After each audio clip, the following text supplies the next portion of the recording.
Your son's name, pray. Amen. Can you still hear me? Hello? It's still on? Okay.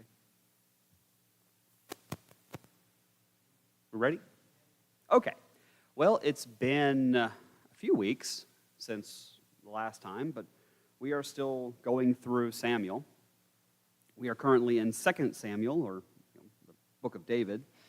Last time, we talked mostly about chapter 1 and the fate of Saul. What happened after he died and how David found out, and then David's basically being chosen to be king. So at the end of our lesson, which is kind of towards the beginning of chapter 2, we finished with David sent messengers to the men of Jabesh Gilead and said to them, "The Lord bless you because you have shown this kindness to Saul." So David has accepted the crown of Hebron and is now ruler of Judah. And we have this story about the men who went to redeem or get back the body of Saul after he'd been desecrated by the Philistines. So David then wants to honor these men, as the next monarch. So David is king of Hebron, but he's not king of Israel. So today we're going to talk about civil war, because even though David has claimed the throne of Hebron and basically just Judah, that still leaves the rest of Israel up for grabs. And this basically, not immediately, but very quickly descends into full-on conflict. So things escalate pretty quickly from here. So in verse 8, Abner, son of Ner, commander of Saul's army, took Saul's son Ishbosheth and moved him to Mahanaim.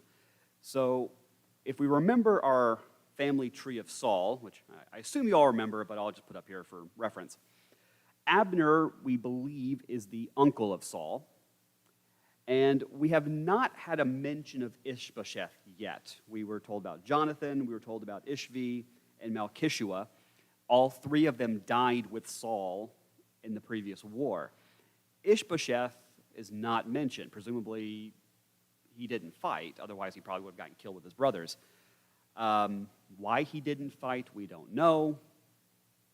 We just don't know. Is it possible that he was there and somehow survived? I guess. We don't know. But Ishbosheth either is the last remaining son of Saul, which is probably the most likely, or he's just the oldest of those who are remaining. But Abner, right, the uncle, has basically accumulated power of Saul's remaining forces and is now intent on putting Saul's son on the throne of Israel. This, of course, is going to clash with the one who is presently residing over Judah, right? So in the rest of 8 and 9, Abner, son of Ner, commander of Saul's army, took Saul's son Ishbosheth and moved him to Mahanaim. He made him king over Gilead, Asher, Jezreel, Ephraim, Benjamin, all over Israel. So they move him to Mahanaim, so not Gibeah, which is where Saul was reigning. We don't know where Mahanaim is. Our best guess is it's somewhere in the purple. So it's to the east of the Jordan River. Now, it's curious that they don't go back to Gibeah. In the chaos that ensued after Saul's defeat, the Philistines had pressed pretty far into Israel. And it could very well be that the territory between, basically where the red is, all the way down to Philistia could be hostile territory. We know the Philistines are pressing more and more northward. They're taking over more and more territory, and Israel is just not in a good place right now. So it could be that Gibeah is not safe. So they had to create a new capital in territory that they could hold reasonably well.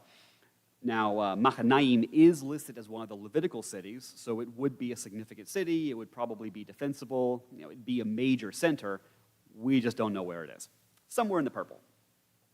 Now, in being crowned king of Israel, he takes authority over Gilead. Gilead is basically the blue, so it's the northern territory east of the Jordan. So Mahanaim would be in that territory. He takes Asher, so that's the northwestern territory, that's the green. He claims Jezreel, which is the red, so it's kind of the territory between Manasseh and Issachar.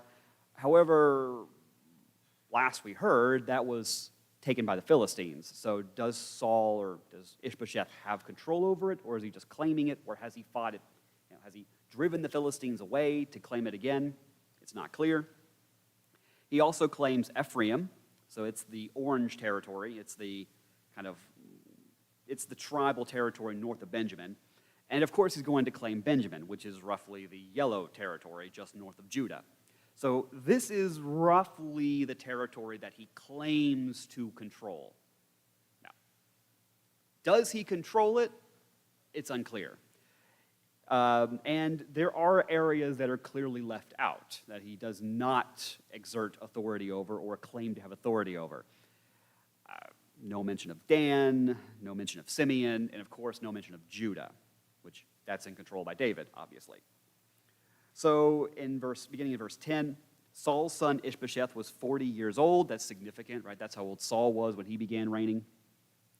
If he's 40 now, he's not a young guy. So this raises the question, where has he been in the story so far? Why wasn't he fighting with Jonathan? I mean, he can't be that much younger than Jonathan. We just don't know. And it's strange that all through 1 Samuel, we never hear of this guy. It's always Jonathan mainly, but also Ishvi and Malchishua. They are mentioned in passing, but Ishbosheth is just not mentioned. Maybe he's the black sheep, or maybe there's a reason why he hasn't been mentioned so far. We just don't know. So he was 40 years old when he began his reign over Israel. He ruled for 2 years. That's curious, but we'll come back to that. So the house of Judah, however, followed David. The length of time that David was king in Hebron over the house of Judah was 7 years and 6 months. So David has claimed Judah, which is roughly the yellow territory. So that's the territory of the south. So it's the territory below Benjamin, where the orange is, but also he doesn't control the coast because that's where the Philistines are. And it's going to stop roughly where the desert is. Below that and to the west is Simeon. He may have control over Simeon. He just doesn't mention. I don't know. He is currently ruling from Hebron. So it's going to be the main city within the Judean territory. Right? He's not in Jerusalem yet because they don't have Jerusalem yet. But that's where the red is. Now, it's curious because this should give us a bit of a timeline. The way that the text unfolds, it seems like David is anointed king of Judah pretty quickly after Saul's death. So if it's 7 years and 7.5 years roughly since Saul's death, and David's been reigning fairly consistently since that time, then what's been going on for 5 years? Because it seems like Ishbosheth has only been reigning for the last 2 years. So has there been conflict in the north? Has there been a power struggle in the north? Has Abner spent 5 years roughly consolidating power? Have they been trying to drive out the Philistines to make Israel safe again so that there could be a king? There's just a lot of questions. But it does seem to imply that there's been no king in the north for 5 years. It could very well be because of the Philistines or whatever, or it could be that Ishbosheth was crowned in Mahanaim, but he didn't have the right or the people backing his claim so that he couldn't call himself king until these last 2 years. It's just curious, it is, that we're missing 5 years of history, at least as far as the north is concerned. But David has been reigning fairly consistently in the south. That's why we have this, a clear contrast. So in verse 12, Abner, son of Ner, and soldiers of Ishbosheth, son of Saul, marched out from Mahanaim to Gibeon. So Joab, son of Zeruiah, and David's soldiers marched out and met them by the pool of Gibeon. The two groups took up positions on opposite sides of the pool. Then Abner said to Joab, "Let's have the young men get up and compete in front of us." "Let them get up," Joab replied. So, lots going on. Why is Gibeon significant? Well, the assumption seems to be that Gibeon is where the priests have currently taken up residence. So they left where they were because Saul massacred them. And so the ones who are left are currently in the white. So right there, roughly outside the tribe of Benjamin. And presumably, maybe they've been under the protection of David. But now that Ishbosheth is king, he wants to take over Gibeon. Again, presumably because he wants to have the priests under his authority. And that's going to be a problem, right? Because there's religious reasons, but there's also political reasons. The king who has control of the priesthood has access to God and so on. So David doesn't want to give that up. He certainly doesn't want to give it over to the son of Saul. And he's got a legitimate reason, right? His father killed a lot of priests, and the priests may not be very happy with going over and being under the protection, I say that with quotes, protection of Saul. So now it doesn't say that the priests are in Gibeon, but that seems to be the assumption among a lot of scholars that that's why Gibeon's so important all of a sudden, because Ishbosheth wants to claim that he controls access to God and the ark and whatnot. And that's all going on in Gibeon, at least. Again, we're making some assumptions, but okay. So now Abner, of course, is the uncle of Saul. He's the sort of acting commander of the northern armies. Joab is the head general under David, right? So both sides have their forces. They're marching on Gibeon. They both want to claim the city. And they decide that they're going to avoid an all-out war because they don't want to have a war over this city. So they're going to come up with a plan.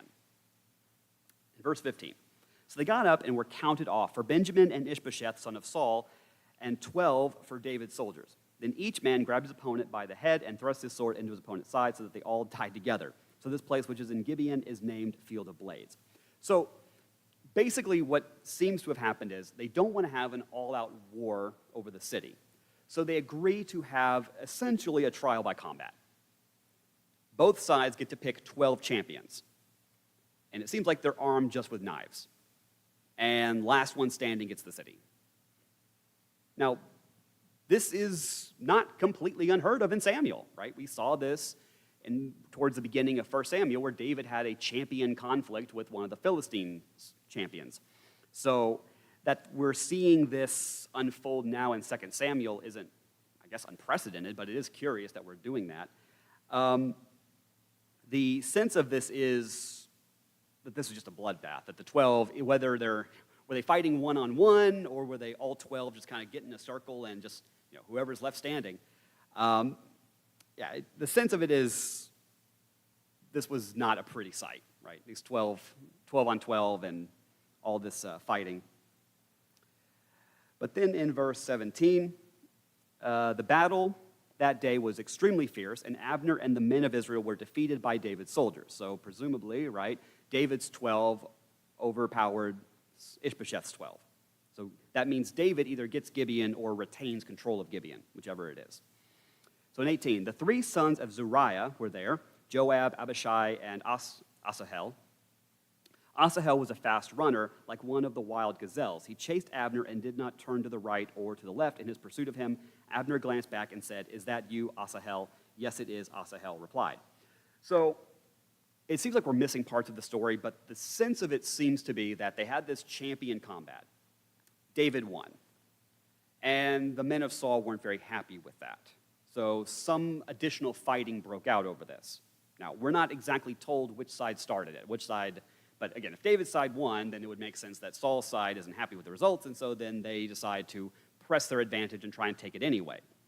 Now, that's basically what happened with David and Goliath, right? David kills Goliath, and the Philistines aren't very happy with the result, and so they don't concede. They just don't give up. So it's always funny when historians are like, oh, champion combat never happened because the sides wouldn't agree on it. Well, they don't in the Bible, right? The Philistines didn't agree to the loss, and here it seems like Saul's side doesn't agree to the loss. So a battle breaks out, and David's side still ends up winning, which results in Saul's army, so I say Saul's, but Abner's army, going into retreat. So in the retreat, right, as they're retreating, one of the people who is retreating is Abner, right? He's running away.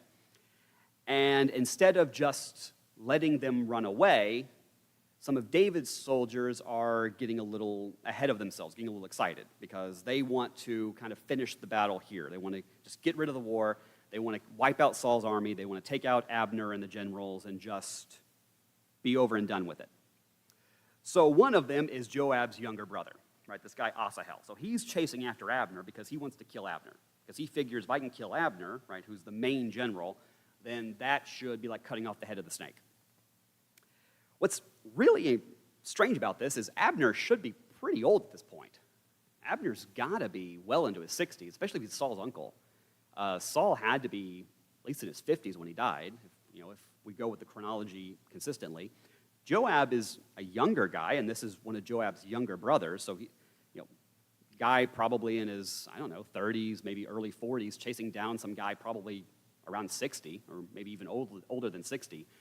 You would think that this Asahel would clearly have the advantage in speed and strength. It says that Asahel is a very fast runner, so how fast can Abner be at this point, especially if he's on foot? I have no idea. But then in 21, Abner said to him, so the guys kind of run down Abner, turn to your right or left, seize one of the young soldiers and take whatever you can get from him. But Asahel would not stop chasing him. Once again, Abner warned Asahel, stop chasing me. Why should I strike you to the ground? How could I ever look your brother Joab in the face? So Abner is a guy you don't mess with. There's a reason why he's been the number one general in Israel for some time. He's an ornery old person, and he is strong. He is fairly well-rounded, fairly calculating, not the kind of guy you want to mess with. And he tells this, Asahel guy, don't come after me. You're going to regret it. But Asahel, he wants to kill Abner. He wants to get this all over and done with. So in verse 23, Asahel refused to turn away, so Abner hit him in the stomach with the end of his spear. The spear went through his body, and he fell and died right there. When all who came to the place where Asahel had fallen and died, they stopped. But Joab and Abishai pursued Abner. By sunset, they had gone as far as the hill of Ammah, which is opposite Giah on the way to the wilderness of Gibeon. So Asahel wouldn't let off the pursuit, and Abner ran him through with a spear, like he told him he would. So this is going to be a bit of an issue moving forward, right? Joab's younger brother has now been killed by Abner. In verse 25, the Benjaminites rallied to Abner. They formed a single unit and took their stand on top of the hill. Then Abner called out to Joab, must the sword devour forever? Don't you realize this will only end in bitterness? How long before you tell the troops to stop pursuing their brothers? So, Abner's trying to be somewhat of the voice of reason, right? They've run to another location, they've reformed together, and now they're willing to make a stand. Now they're in a defensive position. Joab presumably is trying to regain some sense of control of the people who are just chasing them. And Abner's like, look, we can keep fighting, but this is just, it's not going to end well. We can just keep fighting until we're all dead, but we're not going to gain anything from it. And Joab seems to recognize that, this is craziness. This is insanity. We can't just keep doing this. So in 27, as God lives, Joab replied, if you had not spoken up, the troops wouldn't have stopped pursuing their brothers until morning. Then Joab blew the ram's horn, and all the troops stopped. They no longer pursued Israel or continued to fight. So Abner and his men marched through Arabah all that night. They crossed the Jordan, marched all morning, and arrived at Mahanaim. So Joab seems some wisdom in this, right? We can't just keep killing all night. We can't, just do this until we're all dead. So they're willing to let Abner and what forces he still has go back home, and Joab and his forces are going to go back their way. So the confrontation, at least for now, is over, right? So then in verse 30, when Joab had turned back from pursuing Abner, he gathered all the troops. In addition to Asahel, of David's soldiers were missing, but they had killed, 31 were missing, but they had killed, 19 of David's soldiers were missing. Then we have verse 31. But they had killed 360 of the Benjaminites and Abner's men Afterward, they carried Asahel to his father's tomb in Bethlehem and buried him. Then Joab and his men marched all night and reached Hebron at dawn. So in this extended confrontation, David loses 19 or so men, but Abner loses about 360. So Abner's side lost a considerable more. Like there was a much more grievous loss to the northern forces than to David, even though this was a very difficult fight. So then in chapter 3, the war between the house of Saul and the house of David was long and drawn out. with David growing stronger and the house of Saul becoming weaker. So we then get what's effectively, it's going to work kind of like a genealogy, not exactly a genealogy, but these are, again, we've talked about this before, genealogies are often used in Scripture to mark changes in the narrative. So we're kind of bringing an end to the story of Saul and now formally transitioning more into the story of David, and this is going to be kind of very much David's tale moving forward. So, but this is not a standard genealogy in that, so-and-so fathered so-and-so who fathered so-and-so, and so on. This is, for all intents and purposes, the first, you could say, dynastic line in Israel, because Saul didn't get the covenant, he doesn't get the monarchy. And this is rather interesting, and the more we think about it, the bleaker it should appear to us. So this is odd, right? So in verse 2, verse 2, sons were born to David in Hebron. His firstborn was Amnon by Ahinoam the Jezreelite. She we've heard of before. His second was Chileab by Abigail, the widow of Nabal the Carmelite. So we had the Abigail story, right, and Nabal and all of that. And then we're also mentioned that he had another wife on the side, Ahinoam. So, although she wasn't mentioned until after he marries Abigail. But he's got both of them, and he has at least one son with both of them. Okay. The third was Absalom, son of Maacah, the daughter of King Talmai of Geshur. So there's a third.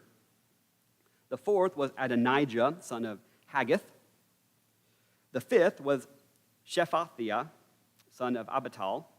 The sixth was Ithream by David's wife Eglah. These were born to David in Hebron. So this is rather peculiar. So apparently David has 6 wives and has at least 6 sons. Now these are all the presumably first sons of each one. He could very well have more than one son by some of them, possibly some daughters. We know of at least one wife who is the daughter of another king, which would presumably be a political marriage. That, of course, would be Absalom's mother. So the reason why this is very foreboding for us is because there's something called the law of the king. This goes back to Deuteronomy 17.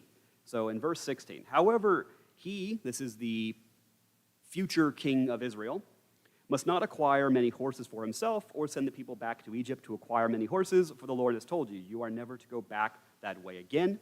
He must not acquire many wives for himself, so that his heart won't go astray. He must not acquire very large amounts of silver and gold for himself. So, the law of the king makes 3 prohibitions against what the king can do. The first, of course, is no horses. The reason why, presumably, he's not allowed to collect horses is really the only reason why you would need horses is for war. Horses are war animals. They're not necessarily beasts of burden like bulls or camels. You don't use them to travel long distances. And there's really no reason why a king would need these animals anyway, except to create a standing army. So effectively, the king of Israel is not allowed a standing army. And of course, the king is not supposed to hoard gold. How does kings get gold? By taxing. And there's really not supposed to be a tax in Israel. There's the Levitical tithe, which goes to the priesthood. And whatever's left over from the tithe is used to take care of the poor. But for a king to build up an administration, the king needs tithe, I say tithes, but the king needs taxes. And basically what the king does is takes over the tithe, which he's not supposed to do. And then, of course, he's not supposed to have a lot of women. So this basically means no harem. Now, The reason, presumably, why he doesn't have a harem is a couple of reasons, but most of the marriages that a king has is going to be based on marrying the daughters of other kings.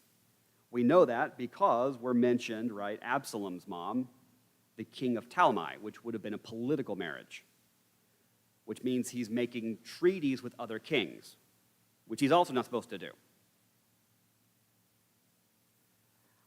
We also know that with these foreign women, they're probably going to be bringing in customs and gods from their people, which we don't necessarily know David's doing right now, but this will certainly be an issue with Solomon, with all of his wives.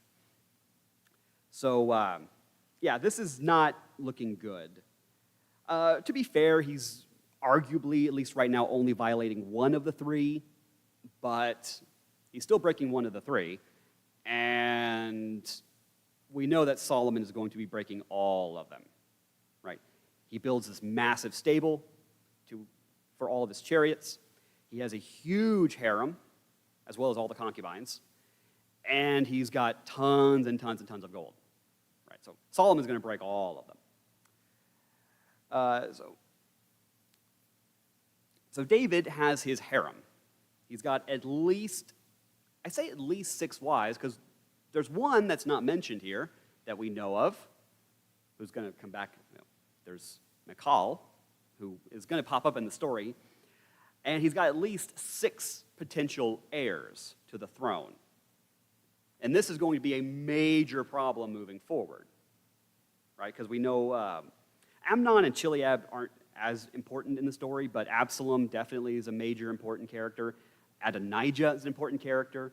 So you have this many wives and this many kids, it's going to create all kinds of problems. For all of his failings, Saul pretty much only had one wife. And that makes lineage very simple, right? You just go down the succession of sons. So it goes Jonathan to presumably Ishvi to Malchishua, and they're all dead, so it just goes down to whoever the next son is. As far as we know, Saul only had one wife and one concubine, which, compared to David's, pretty restrained. So in verse 6, during the war between the house of Saul and the house of David, Abner kept acquiring more power in the house of Saul. Now, Saul had a concubine whose name was Rizpah. So here we get the first real mention of the concubine. Daughter of Aiah. And Ishbosheth questioned Abner, "Why did you sleep with my father's concubine?" We'll keep going because we'll flesh this out. So in verse 8, Abner was very angry about Ishbosheth's accusation. "Am I a dog's head who belongs to Judah?" he asked. "All this time I've been loyal to the house of your father Saul, to his brothers and to his friends, and haven't handed you over to David, but now you accuse me of wrongdoing with this woman. May God punish Abner and do so severely if I don't do for David what the Lord swore to him, to transfer the kingdom from the house of Saul and establish the throne of David over Israel and Judah from Dan to Beersheba." Ishbosheth could not answer Abner because he was afraid of him, which is quite funny. So, and this will be an issue also later with David's family. But, so Abner's accused of sleeping with Saul's concubine. Now, the immediate assumption is that the reason why he would sleep with the concubine is if Abner has a son with the concubine, he could maybe try to argue that the son has a claim to the throne. So this could be a way of putting himself or his line into the succession. So if something were to happen to Ishbosheth, they go out to fight and a stray arrow comes out of wherever and kills him, then, and there's no other heir to the throne, then they could arguably say, well, Abner, right, he's the uncle of Saul, and he's got a kid by Saul's concubine, then this kid would, whoever the son is, would presumably be next in line. Although we do know that there's Mephibosheth and perhaps a few others. But this could be a way of trying to create for himself an heir to the throne. That's one option, and it's possibly that is what he's being accused of, because it seems like Ishbosheth is accusing him of some sort of treason. Now, the other alternative could be that he is taking the concubine because he just feels like, I deserve it. That this woman is probably very pretty, and no one else has her, or no one else has taken her. If Ishbosheth hasn't, I don't know. And so he just feels like, I've done a lot, I deserve the royal concubine.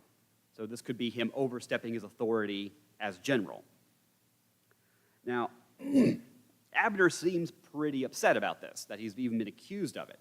And there's nothing to confirm that he did, other than these are just these rumors spreading around.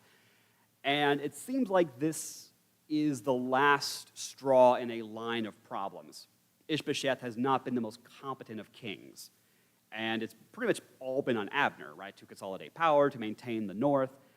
And now he's being accused of treason, even though he's been very loyal to Saul and his family. So at this point, he's ready to throw in the towel, basically. It could be that he just realizes Ishbosheth's not going to be a very good ruler. Ishbosheth maybe is listening to bad advice, or he just feels betrayed by Ishbosheth, so he's tired of trying to serve this young guy, this man who just isn't cut out to be king.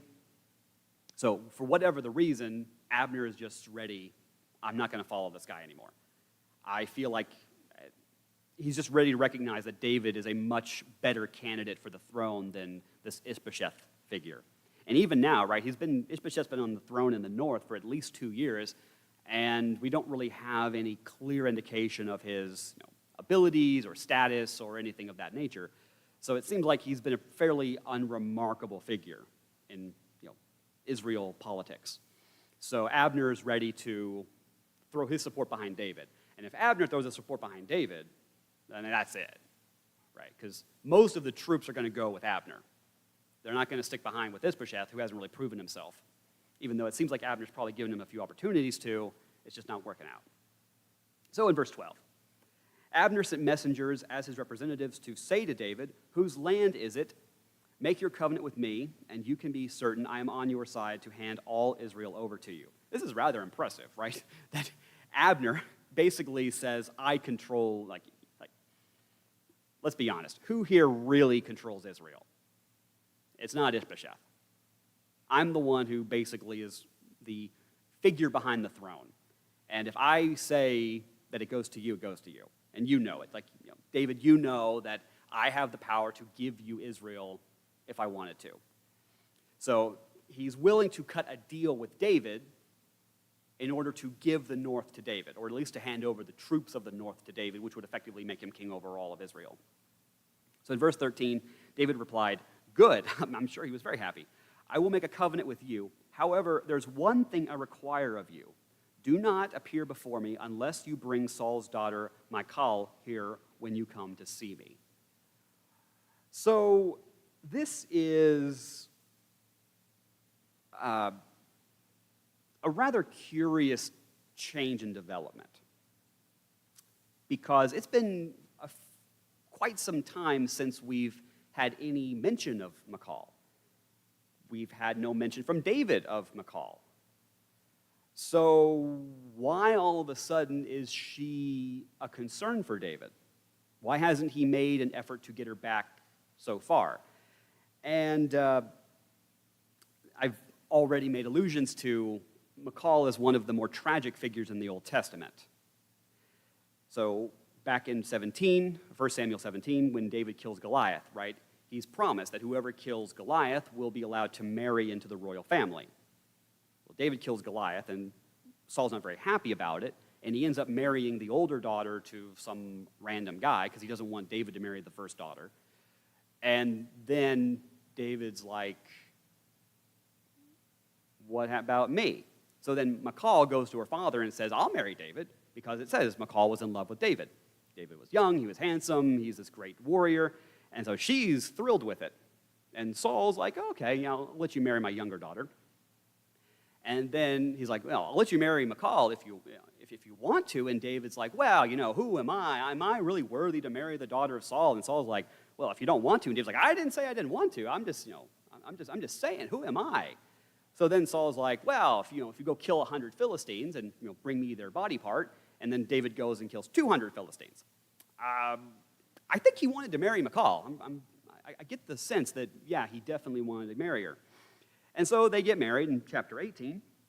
And then when Saul first tries to kill David, it's Michal who saves him, right? She's the one who sneaks him out of the window. She's the one who hides the statue in the bed. She's the one who's lying to her father to cover up the escape.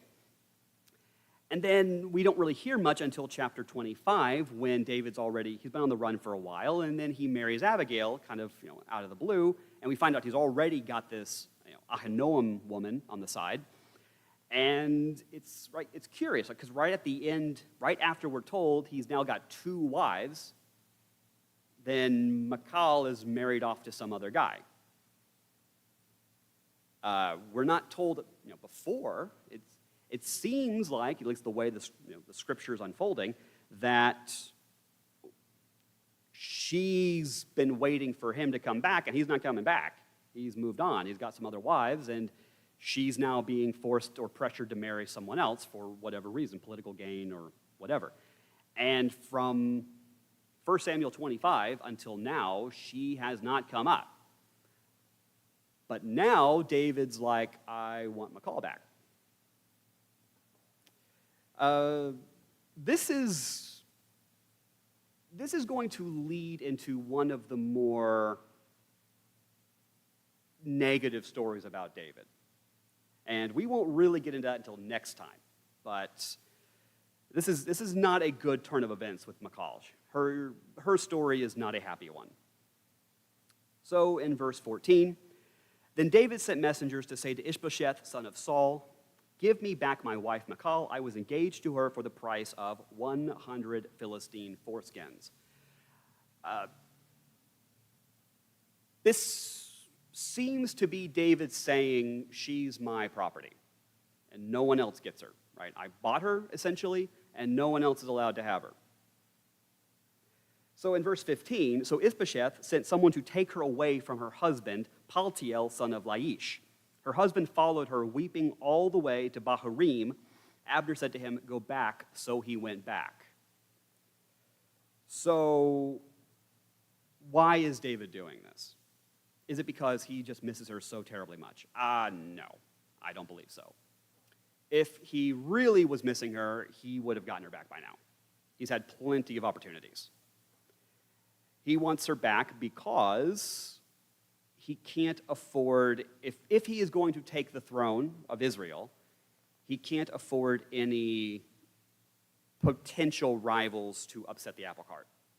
And if the princess of Israel has a kid from someone other than David, then this person would have a claim to the throne. He can't have that. So he's going to take her back to keep her in his harem, to make sure that if she has kids, potentially, they're going to be under his household, under his authority. And, from a political standpoint, this makes sense, and the lives of princesses tend to not be very happy. I have images of the movie Aladdin with Princess Jasmine, like, why do I have to do whatever I'm told to do? It's like, because you're a princess, because that's what you do, right? You are used for political marriages and to birth princes. That's mainly your job. So David can't have her birthing princes with somebody else. It's too much of a liability. And it's really sad because it seems like her husband really genuinely cared for her. He was not happy to lose her and basically follows behind her, begging them not to take her. So David's going to take her from presumably a loving relationship to keep her under his thumb. And if that sounds like I'm being a little harsh, it's going to get so much worse. So wait till next week and you'll see just how bad this story gets. Again, I feel like Michal is one of the most tragic figures in the Old Testament. Her story is just so sad. So then in verse 17, Abner conferred with the elders of Israel. In the past, you wanted David to be king over you. Now take action because the Lord has spoken concerning David. Through my servant David, I will save my people Israel from the power of the Philistines and the power of all Israel's enemies. So Abner, it seems like, is, at least on the surface, is genuinely throwing his support behind David. He realizes that Ishbosheth is not kingly material. He realizes that he can't win over David. David's just He's too strong, too wise, too whatever.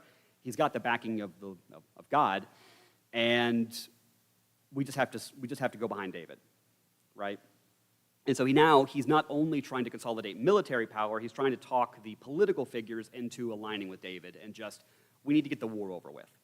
We need to rally around each other and restore the kingdom behind one king. So in verse 19, Abner also informed the Benjaminites and went to Hebron to inform David about all that was agreed on by Israel and the whole house of Benjamin. Presumably, the Benjaminites would be the most unhappy with this, right? Because they're the royal tribe. As long as Ishbosheth is king, then they should have privilege over the other tribes. But this means they're going to have to give that up in favor of the tribe of Judah. So that's probably why Abner had to go to the other tribes first to convince them.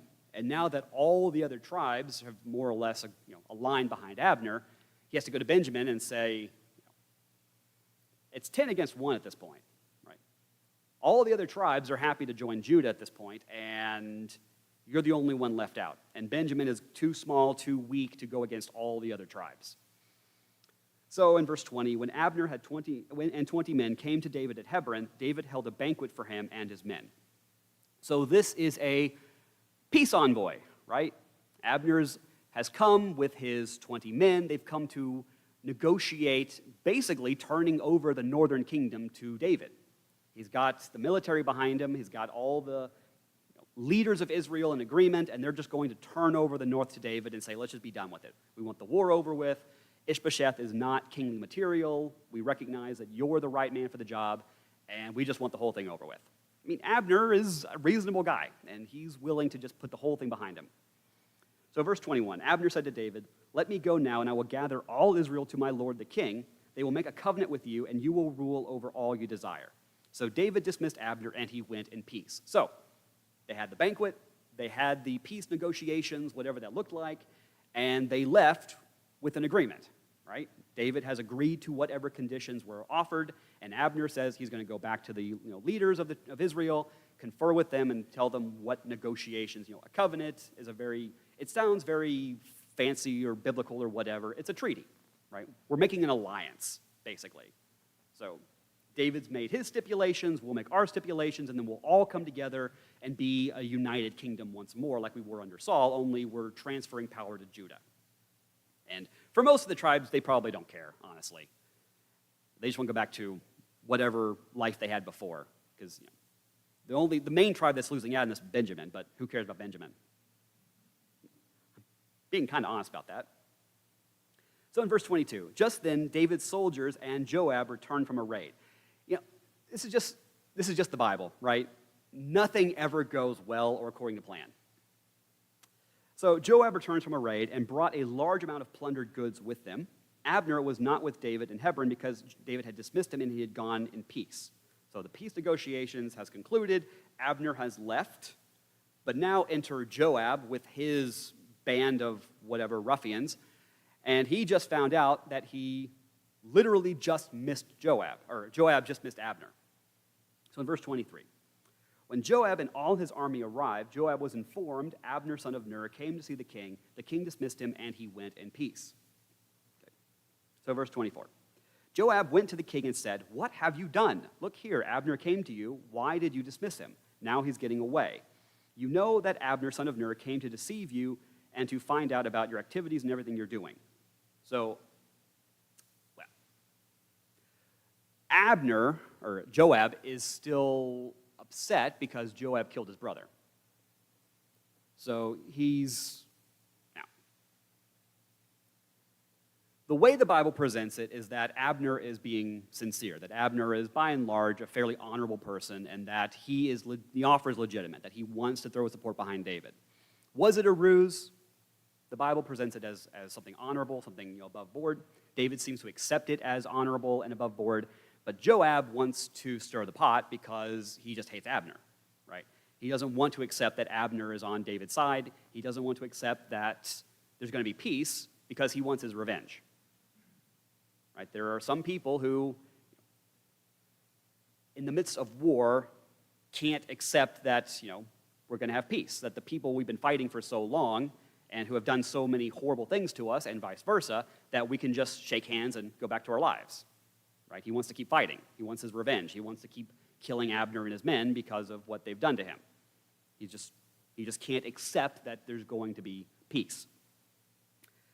So in verse 26, then Joab left David and sent messengers after Abner. They brought him back from the well of Sirah, but David was unaware of it. So Joab has sent some sort of messenger, presumably one of David's messengers, to tell Abner he has to come back for some reason. Maybe to renegotiate, or there's been a change of plans, but this is presumably under the guise of that this is David's orders. Oh boy. That's not good. 27. When Abner returned to Hebron, Joab pulled him aside to the middle of the gateway, as if to speak to him privately, and there Joab stabbed him in the stomach. So Abner died in revenge for the death of Asahel, Joab's brother.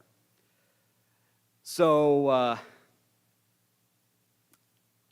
am going to admit, Joab is one of my favorite characters in the Bible, just because he's so crazy, and he does some of the most insane things, and he's just a thug. But he's kind of a lovable thug in a way, because there's just the crazy antics. But this is the kind of stuff he does. He calls Abner back under false pretenses, presumably with the authority of David, and then murders him in the gateway of the city. I mean, this is just straight up murder. This isn't even wartime confrontation or whatever. As unfortunate as it was, Abner killed Joab's brother in battle. Right? It was an honorable kill. He told the brother not to come after me. He said, "We're retreating. Just let us go. Don't come after us." But he wouldn't, and so Abner killed him. And Joab can't let it go, and he's willing to murder Abner for the offense. Wartime killings are awful, but that's not the same thing as peacetime killing. And this is a peacetime killing. Joab had no right to kill Abner the way that he did. So in verse 28, David heard about it later and said, "I and my kingdom are forever innocent before the Lord concerning the blood of Abner, son of Ner." I mean, are you innocent of Abner? I mean, it is one of your generals that did this, using the authority of you as king to bring him back. Even if you do want to claim some innocence, there needs to be punishment because of it, right? I mean, you let someone using your authority commit a pretty heinous murder. I mean, this is a legitimate assassination, right? He killed a political envoy under false pretenses. This is a very big deal. This is very serious. But David's like, I didn't have anything to do with it. I'm just going to wash my hands. I mean, you have some responsibility in this matter. You're also king, right? I mean, this was done under your watch, using your authority. We'll kind of circle back to that in a minute.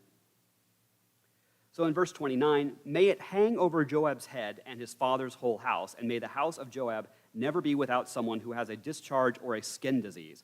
That's a lovely curse. So, all right, well, go on. Or a man who can only work a spindle, or someone who falls by the sword or starves. Joab and his brother Abishai killed Abner because he had put their brother Asahel to death in the battle of Gibeon. So David's not actually going to do anything against Joab. He's not actually going to punish him for it. He's just going to give this sort of curse. That's rather strange, and it's because David can't afford to lose Joab. Joab is just too useful. Joab is a thug, but he's, in a mob movie, it seems like there's always you have the boss, and there's always that one henchman who will do anything, who will do the dirtiest job, the job that no one else will do, but he's just such a loose cannon that you just have to kind of turn him in a direction and he'll blow anything away. That's Joab. And David knows it. He knows he needs Joab because he'll do anything, because he's that crazy. But does that justify David not taking action against Joab? I don't think so. But again, we'll come back to that. So in verse 31, David then ordered Joab and all the people who were with him, tear your clothes, put on sackcloth, and mourn over Abner. And King David walked behind the funeral procession. So they're taking on public mourning for murder. That's not what you're supposed to do for murder. Just have, this public event of mourning. But verse 32. When they buried Abner in Hebron, the king wept aloud at Abner's tomb. All the people wept, and the king sang a lament for Abner. Should Abner die as a fool dies, your hands were not bound, your feet not placed in bronze shackles, you fell like one who falls victim to criminals. And all the people wept over him even more. So Abner, this great general, this advisor to King Saul, the most powerful man in the north, is just murdered like some, common robbery attempt. This was not an honorable death. This was not a death on the battlefield. This was not, anything of significance. He was just straight up gunned down, essentially, by a thug. And it's shameful, right? It's shameful that this happened. It's shameful that it happened under David's watch, and he didn't do anything to stop it or anything to really exact justice against the offense. So in verse 35, then they came to urge David to eat bread while it was still day, but David took an oath. May God punish me and do so severely if I taste bread or anything else before sunset. All the people took note of this, and it pleased them. In fact, everything the king did pleased them. On that day, all the troops and all Israel were convinced that the king had no part in the killing of Abner, son of Ner. This is, in my reading of this little section, it's a little disturbing to me how quickly the people are willing to just go along with what David says.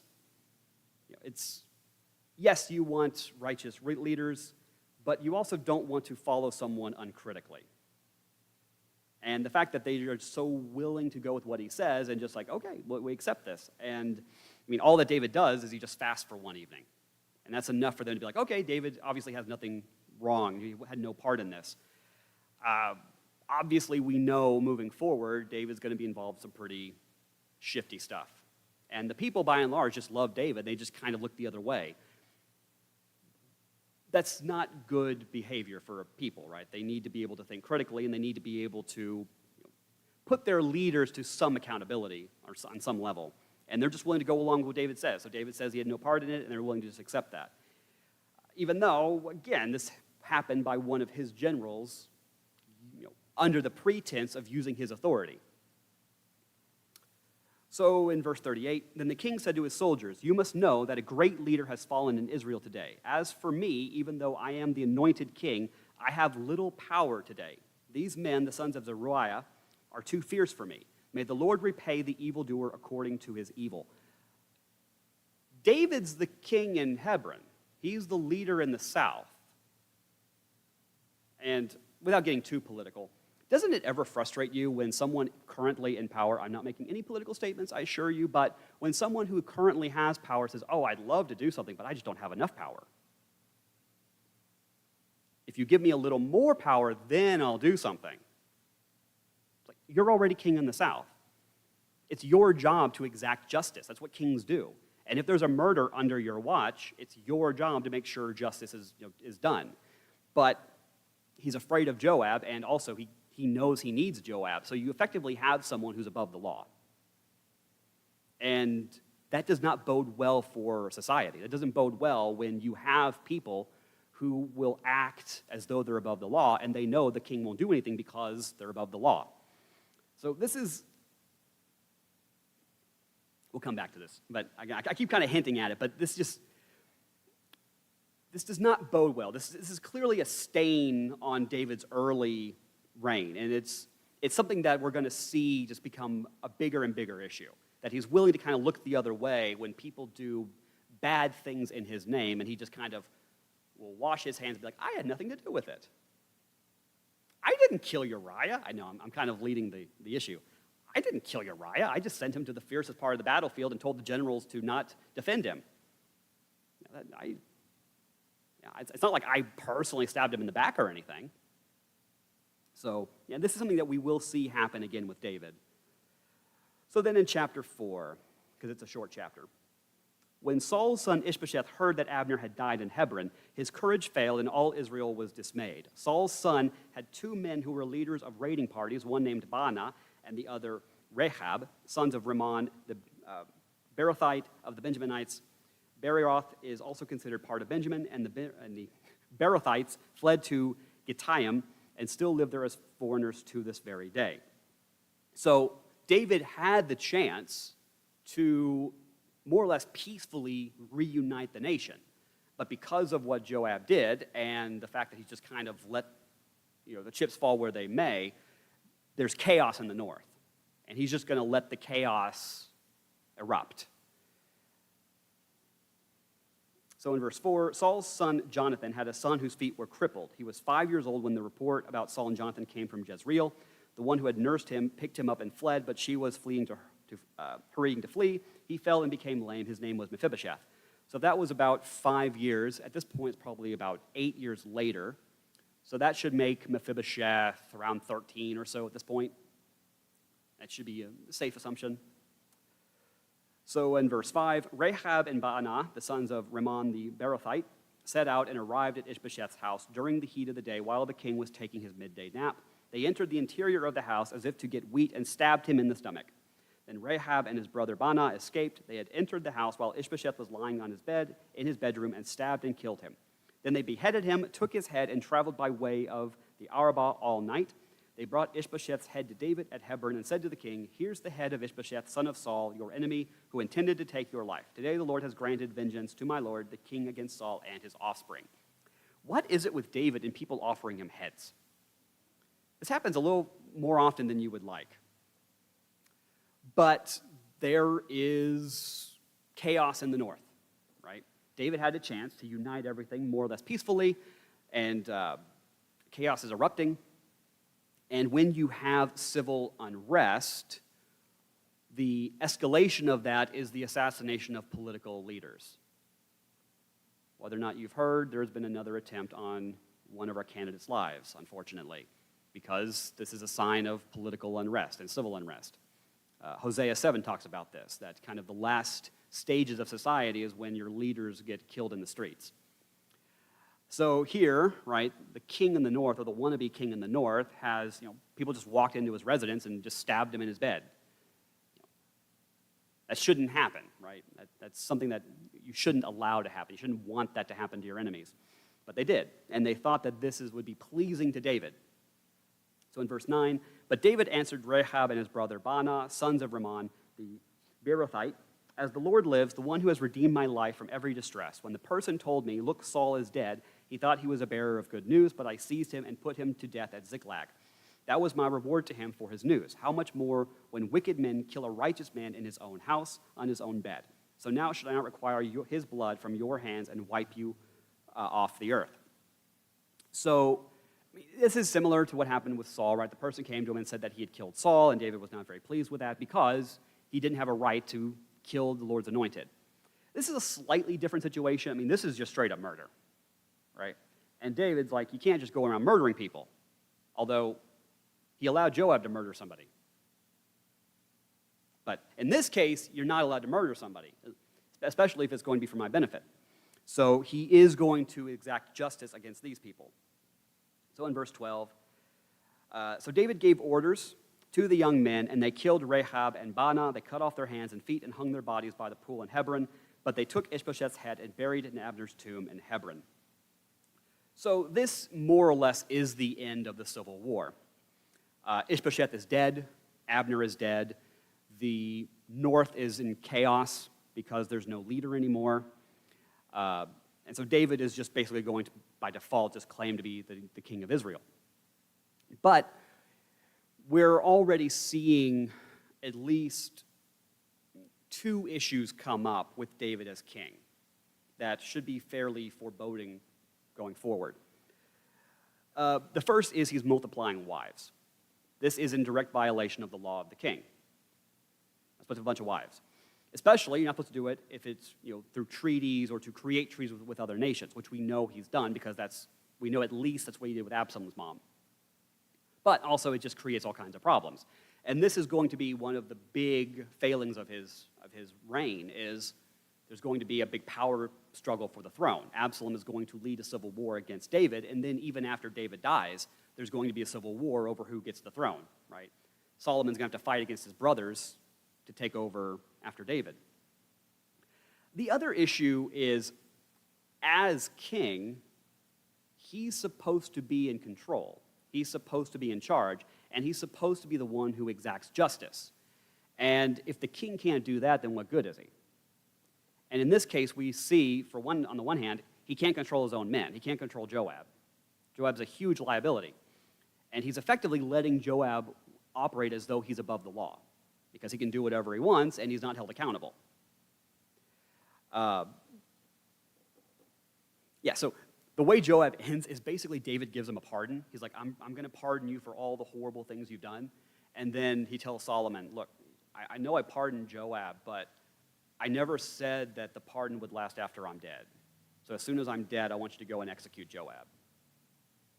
Which is a kind of an underhanded way to get rid of Joab, because David won't do it himself, which again I think is one of the more cowardly things of his time as king, that he won't deal with Joab on his own. He leaves it to Solomon to deal with Joab. But the other thing is, he tends to be rather passive. We're seeing this already. He's willing to allow other people to do the bad stuff for him, and by letting them do the bad stuff, he feigns either ignorance or I'm innocent of what the wrongdoing. Right? He lets Joab kill Abner, and then he's like, well, I had nothing to do with it. Well, but this was one of your men. Right? You're responsible. You're the king. He's one of your generals. Either punish him, right? Take responsibility that way, or pardon him or something, right? You can't just let your men do whatever they want and then act like you have no responsibility in the matter. You're king. That's what kings are supposed to do. They take responsibility for the nation, for the army, and they're the ones that need to be exacting justice. So the fact that he's already in a state of kind of letting things spiral is not a good indication. But it's still early in the story, and we've got a bit of a ways to go. But for now, we'll end there.